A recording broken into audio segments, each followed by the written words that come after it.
আসসালামু আলাইকুম, health care চ্যানেলে আপনাদের সবাইকে স্বাগতম। বন্ধুরা, আজকের ভিডিওতে আমরা জানব অ্যালবেন ওষুধ সম্পর্কে। এটি কি, কেন খাওয়ানো হয়, কোন কোন কারণে খাওয়ানো হয় সে বিষয়েই আমরা বিস্তারিত জানব। এটি কিভাবে কাজ করে, কি কি সতর্কতা মেনে চলতে হবে, তাই ভিডিওটি শেষ পর্যন্ত দেখুন। প্রথমেই আমরা জেনে নিব অ্যালবেন আসলে কী। অ্যালবেন একটি কৃমিনাশক ওষুধ। এটি শরীরের বিভিন্ন ধরনের পরজীবী কৃমি ধ্বংস করতে ব্যবহৃত হয়। শিশুদের ক্ষেত্রে এই সিরাপ এবং প্রাপ্তবয়স্কদের জন্য রয়েছে ট্যাবলেট। উভয়ের ক্ষেত্রে চিকিৎসকের পরামর্শ অনুযায়ী এই ওষুধ ব্যবহার করতে হবে। এবার জেনে নেওয়া যাক কোন কোন সমস্যায় এই ওষুধ ব্যবহার করা হয়। বন্ধুরা, পেটে গোল কৃমি দূর করতে এই ওষুধ ব্যবহার করা হয়। সুতা কৃমির যদি লক্ষণ দেখা দেয়, হুক কৃমির যদি সংক্রমণ হয়, চাবুক কৃমির সংক্রমণ হয়, ফিতা কৃমির সংক্রমণ হয়, এছাড়া স্ট্রঙ্গিলয়েড নামক কৃমির সংক্রমণ হয়, মস্তিষ্ক, লিভার বা শরীরের অন্যান্য অঙ্গে কৃমির সিস্টজনিত কিছু জটিল রোগেও চিকিৎসক নিবিড় তত্ত্বাবধানে এটি ব্যবহার করতে পারেন। জিয়ারডিয়া নামের পরজীবী দ্বারা সৃষ্ট ডায়রিয়া যদি হয়, সেই চিকিৎসায়ও বিশেষ ক্ষেত্রে ব্যবহৃত হয়ে থাকে। এবার এই ওষুধ কীভাবে কাজ করবে সেটি সম্পর্কে জানব।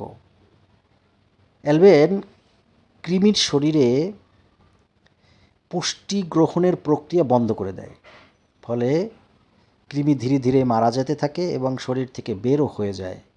এর মাধ্যমে কৃমিজনিত বিভিন্ন সমস্যা কমে আসে। কৃমি হলে কী কী লক্ষণ দেখা দেয় সেটি এবার জানাচ্ছি। পেটে ব্যথা হতে পারে, ক্ষুধামন্দা বা অতিরিক্ত ক্ষুধা লাগতে পারে, ওজন কমে আসতে পারে, দুর্বলতা হতে পারে, মলদ্বারে চুলকায়। শিশুদের ক্ষেত্রে অপুষ্টি ও স্বাভাবিক বৃদ্ধি ব্যাহত হয়। এ ধরনের লক্ষণ থাকলে চিকিৎসকের পরামর্শ নিয়ে প্রয়োজনীয় কৃমির ওষুধ সেবন করা উচিত। কীভাবে খাবেন এই ওষুধ? কোন ধরনের কৃমি হয়েছে, রোগীর বয়স, ওজন এবং শরীরের অবস্থার উপর ভিত্তি করে ডোজ নির্ধারণ করা হয়। কিছু ক্ষেত্রে একদিন খেলেই যথেষ্ট, আবার কিছু জটিল সংক্রমণে কয়েক সপ্তাহ বা কয়েক মাস পর্যন্ত চিকিৎসা চলতে পারে। আবার কারো কারো ক্ষেত্রে এক ডোজ খাওয়ানোর পরে এক সপ্তাহ পরে আবার আরেক ডোজ খাওয়ানো হয়। তাই চিকিৎসকের পরামর্শ ছাড়া নিজে থেকে ডোজ নির্ধারণ করবেন না। পার্শ্ব প্রতিক্রিয়া কী সেটি এবার জানি। সাধারণত এই ওষুধ ভালোভাবে সহ্য করা যায়, তবে কিছু মানুষের ক্ষেত্রে পেটে অস্বস্তি হতে পারে, বমি হতে পারে, মাথা ব্যথা হতে পারে, মাথা ঘোরাতে পারে, ত্বকে র্যাশ, জ্বর দেখা দিতে পারে। এরকম যদি দেখা দেয় তাহলে চিকিৎসকের শরণাপন্ন হবেন। আর দীর্ঘদিন সেবনের ক্ষেত্রে চিকিৎসক প্রয়োজন হলে রক্ত ও লিভারের কিছু পরীক্ষা দিবে, সেগুলো করার পর পরামর্শ দিবে।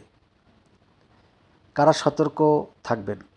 গর্ভবতী নারীদের সাধারণত এই ওষুধ খাওয়ার পরামর্শ দেওয়া হয় না, বিশেষ করে গর্ভাবস্থায় শুরুতে।